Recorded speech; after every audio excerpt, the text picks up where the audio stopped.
Hello दोस्तों, स्वागत है आपका हमारे यूट्यूब चैनल में। जैसा कि आप सभी जानते ही हैं कि हमने जो आगामी कनिष्ठ सहायक का एग्ज़ाम होने वाला है 19 जनवरी 2025 को, इसके साथ साथ उत्तराखंड के जो अन्य एग्ज़ाम होने वाले हैं आगामी स्नातक स्तरीय, जैसे कि वीडियो, पटवारी आदि कई पदों पर वैकेंसी आनी है। तो उससे रिलेटेड हमने एक प्लेलिस्ट शुरू की थी, जिसमें कि हमने हिंदी में एक चैप्टर देख लिया अपना वर्णमाला वाला। उसमें 3-4 टॉपिक और बच गए हैं इंपॉर्टेंट, उसको हम किसी एक अलग से वीडियो में बना के कवर कर लेंगे। तो कल से ही हमने उत्तराखंड में जिला दर्शन सीरीज भी शुरू कर दी है, जिसमें हमने कल नैनीताल डिस्ट्रिक्ट के बारे में देखा था। ठीक है, और अब बहुत ही कम टाइम बच गया है। देखिए, टाइम जाने में कुछ भी नहीं लगता है। और आज आ गई आपकी 26 तारीख, तो आपके पास लगभग 2.5 महीने का टाइम मान के चलिए आप पेपर में, क्योंकि अभी दिवाली आ रही है तो उस टाइम पे फिर वैसे तैयारी होगी नहीं। ठीक है, सब त्यौहार में बिजी रहते हैं। तो एग्ज़ाम से पहले कोशिश कीजिए आपकी ज़्यादा से ज़्यादा आपके टॉपिक कवर हो जाएँ, ताकि एग्ज़ाम आते आते, क्योंकि 19 जनवरी को पहला कनिष्ठ सहायक का पेपर है, आपके बहुत सारे टॉपिक कवर हो जाएँ और आपको ज़्यादा एक साथ सारे सब्जेक्ट का लोड एक साथ ना पड़े। ठीक है, तो कोशिश कीजिए कि हिंदी उत्तराखंड को आने वाले 1 से 1.5 महीने के अंदर पूरा कर लिया जाए एक बार, तभी आपके यहाँ पर आगे जो जीएस और रीजनिंग वाला टाइम है उसे आप टाइम दे पाओगे सही तरीके से।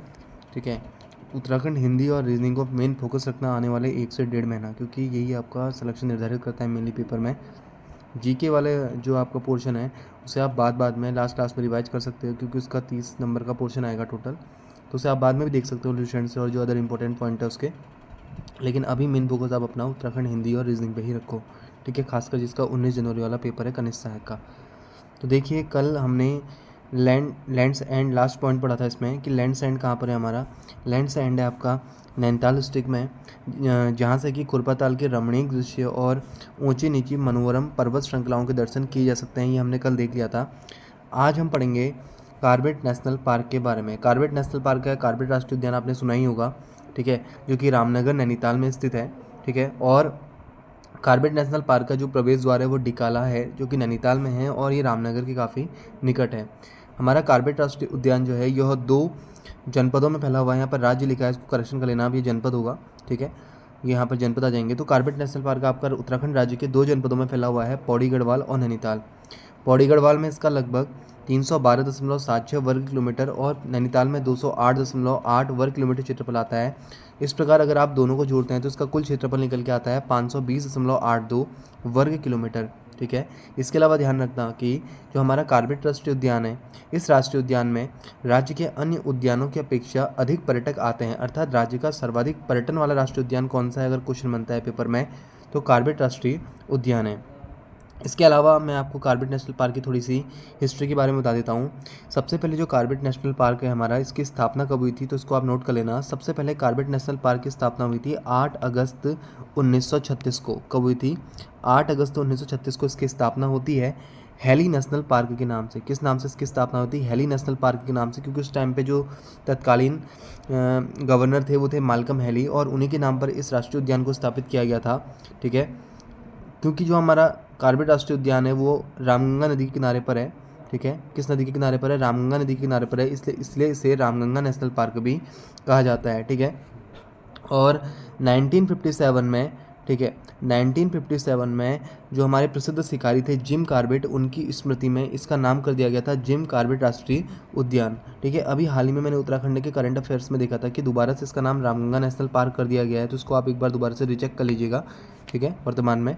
और इसके अलावा अगर कार्बेट राष्ट्रीय उद्यान के बारे में आपको अदर फैक्ट के बारे में बताना चाहें, तो जो पाटलीदून नामक स्थान है इस कार्बेट नेशनल पार्क के मध्य में ही स्थित है। तो एक बार ये क्वेश्चन भी पेपर में पूछा गया था कि निम्न में से किस राष्ट्रीय उद्यान के मध्य में पाटलीदून स्थित है, तो जिम कार्बेट राष्ट्रीय उद्यान के मध्य में ही पाटलीदून भी स्थित है। ठीक है, और एक पॉइंट और इम्पोर्टेंट है, आपको पता है कि जैसे कार्बेट नेशनल पार्क है वो टाइगर के लिए फेमस है। ठीक है, तो इसे 1 नवंबर 1973 को, इस डेट को भी आप ध्यान रखना, 1 नवंबर 1973 को कार्बेट नेशनल पार्क को भारत का पहला बाघ संरक्षित पार्क घोषित किया गया था। इसके साथ साथ कार्बेट राष्ट्रीय उद्यान जो 1936 में स्थापित हुआ था, यह भारत और एशिया का प्रथम राष्ट्रीय उद्यान भी माना जाता है।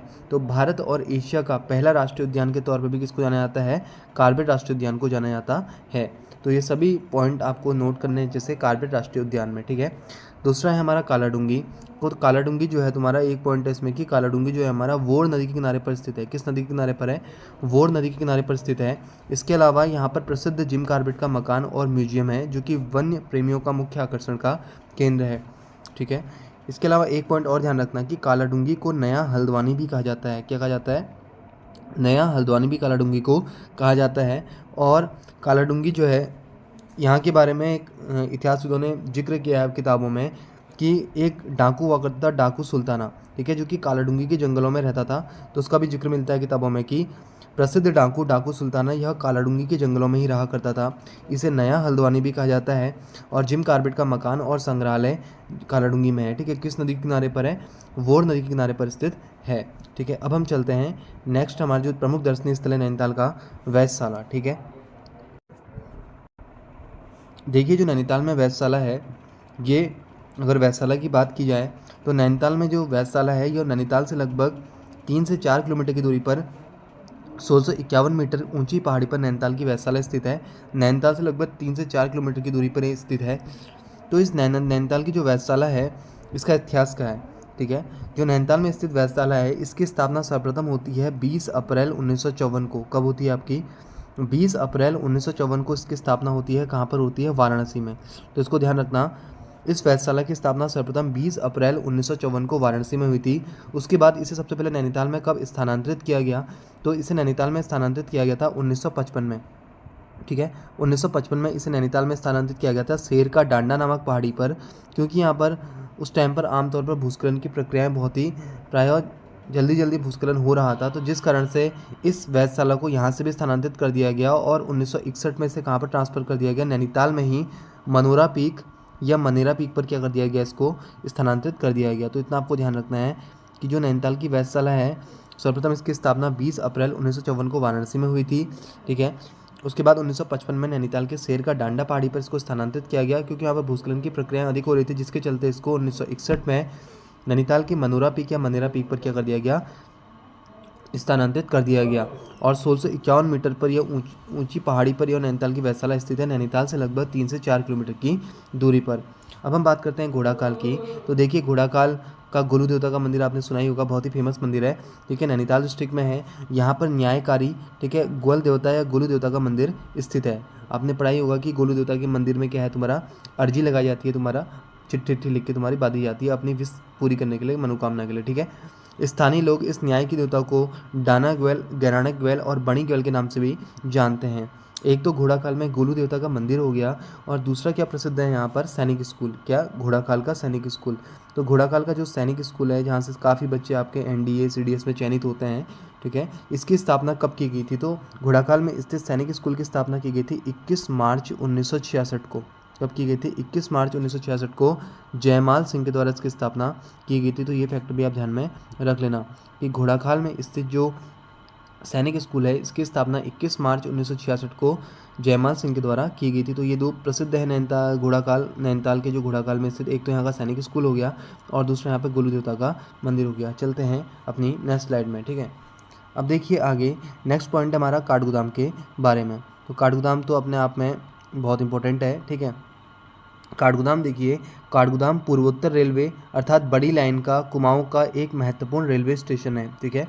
काठगोदाम पूर्वोत्तर रेलवे में जो बड़ी लाइन है उसका एक कुमाऊं का महत्वपूर्ण रेलवे स्टेशन है। और अगर आपसे कभी क्वेश्चन बनता है कि कुमाऊं में जो तुम्हारा काठगोदाम रेलवे स्टेशन है ये कब चालू हुआ, तो ये सन 1884 में चालू हुआ था। और 1994 में इसे क्या किया गया? बड़ी लाइन बनाया गया। लगभग 100 वर्षों के बाद इसको बड़ी लाइन बनाया जाता है और इसे कुमाऊं का प्रवेश द्वार भी कहा जाता है, ठीक है।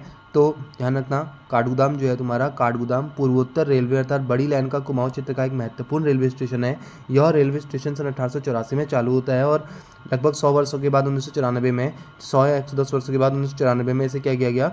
बड़ी लाइन बनाया गया और इसे कुमाऊं का प्रवेश द्वार भी कहा जाता है। इसके साथ साथ काठगोदाम में आपको कुछ अन्य फैक्टर भी ध्यान रखने होंगे, जैसे कि हमारा काठगोदाम जो है यह गौला नदी के किनारे पर स्थित है, ठीक है। किस नदी के किनारे पर स्थित है? गौला नदी के किनारे पर स्थित है। इसके अलावा काठगोदाम का अपना प्राचीन इतिहास रहा है। आपने पढ़ा होगा कि पहले यहाँ पर काठबास की चौकी, ठीक है, पहले ऐसी मान्यता है कि यहाँ पर काठबास की चौकी और काठ की लकड़ी का गोदाम हुआ करता था। कहाँ पर? काठगोदाम में, ठीक है, जहाँ अंग्रेज़ों ने ब्रिटिश काल के दौरान यहाँ से बहुत सारी लकड़ी का दोहन किया है, ठीक। वो क्या करते थे, रेल के माध्यम से बहुत ज़्यादा मात्रा में यहाँ से लकड़ी को क्या करते थे, ले जाते थे तुम्हारा, ठीक है। तो ध्यान रखना कि पहले यहाँ पर काठबाज की चौकी और काठ की लकड़ी का गोदाम हुआ करता था, और अंग्रेज़ों ने अपने समय में काफ़ी मात्रा में यहाँ से क्या किया है, लकड़ी का आवागमन किया है रेल के द्वारा, ठीक है। इसीलिए इसका नाम क्या पड़ा है, काठगोदाम पड़ा है। काठगोदाम को आपने पढ़ा होगा कि गुलाब घाटी भी कहा जाता है, तो उसको भी नोट कर लेना। काठगोदाम को गुलाब घाटी या इसी का एक अन्य नाम है बाराखेड़ी, ठीक है। बाराखेड़ी भी इसको कहा जाता है, ठीक है। इसके साथ साथ ये भी ध्यान रखिएगा आप कि काठगोदाम जो है इसे पहले बमौरी घाटा या बमौरी दर्रा कहा जाता था, ठीक है। बमौरी घाटा या बमौरी दर्रा भी इसे कहा जाता था, तो ये पॉइंट भी आप ध्यान में रख लेना, ठीक है। ठीक है, तो ये काठगोदाम के सभी आपके इंपॉर्टेंट पॉइंट हो गए हैं, ठीक है। जैसे कि काठगोदाम को बमौरी घाटा या बमौरी दर्रा भी कहा जाता है, गुलाब घाटी के नाम से भी इसको जाना जाता है, ठीक है, और बाराखेड़ी के नाम से भी इसको जाना जाता है, जो कि गौला नदी के तट पर स्थित है। काठगोदाम से ही आप अगर 3-4 किलोमीटर आगे चले जाएंगे तो वहाँ पर रानीबाग नामक प्रसिद्ध पर्यटन स्थल है, ठीक है। रानीबाग, जहाँ पर मेनली जिया रानी का जो तुम्हारा मेला लगता है, जिया रानी गुफा, चित्रेश्वर गुफा, यह सभी प्रमुख दर्शनीय स्थल यहाँ पर स्थित हैं। अब हम चलते हैं हमारे अन्य प्रमुख दर्शनीय स्थल जो हमारे नैनीताल का है, हल्द्वानी, ठीक है। तो हल्द्वानी से तो आप वाकिफ़ ही होंगे, राज्य का सबसे बड़ा व्यापारिक मंडी है हल्द्वानी में। तो ध्यान रखना कि हल्द्वानी जो है ये भी आपका गौला नदी के तट पर ही स्थित है, और यहाँ पर इसे राज्य के सबसे बड़े व्यापारिक नगर के तौर पर जाना जाता है, ठीक है। इस क्षेत्र में हल्दू के पेड़ों की अधिकता के कारण, ठीक है, ऐसी मान्यता है कि पहले यहाँ पर हल्दू के पेड़ों की अधिकता थी, जिस कारण से इसे हल्द्वानी कहा जाता था, ठीक है। इसके साथ साथ एक फैक्ट और आता है कि सर्वप्रथम 16वीं शताब्दी में एक चंद राजा हुए थे, रूपचंद्र, ठीक है। सर्वप्रथम 16वीं शताब्दी में एक चंद राजा हुए थे, रूपचंद्र। उनके समय में यहाँ पर बस्तियाँ बनना क्या हुई थी, प्रारंभ हुई थी। तो 16वीं शताब्दी में चंद राजा रूपचंद्र के समय में इस क्षेत्र में सर्वप्रथम बस्तियां बननी क्या हुई थी, आरंभ हुई थी। और 1834 में हमारे जो कमिश्नर आए थे, कुमाऊं कमिश्नर, और उस टाइम पे कुमाऊं कमिश्नर और गढ़वाल कमिश्नर जो तुम्हारा थे, हम कह सकते हैं, तो कौन थे तुम्हारे, विलियम ट्रेल थे। ध्यान रखना इस चीज़ को।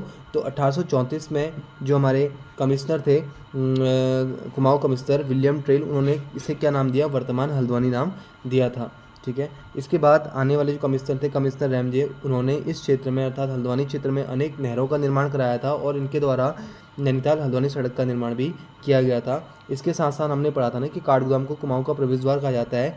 अगर कभी काठगोदाम ऑप्शन में ना हो तो हल्द्वानी को भी कुमाऊं का द्वार बोलते हैं हम, ठीक है। तो ऑप्शन पे डिपेंड करेगा कि आप ऑप्शन में क्या दे रखा है। अब हम देखते हैं नेक्स्ट पॉइंट कि हल्द्वानी काठगोदाम संयुक्त नगर निगम, ठीक है। हल्द्वानी काठगोदाम संयुक्त नगर निगम जनसंख्या की दृष्टि से देहरादून और हरिद्वार के बाद तीसरा सबसे बड़ा नगर निगम है।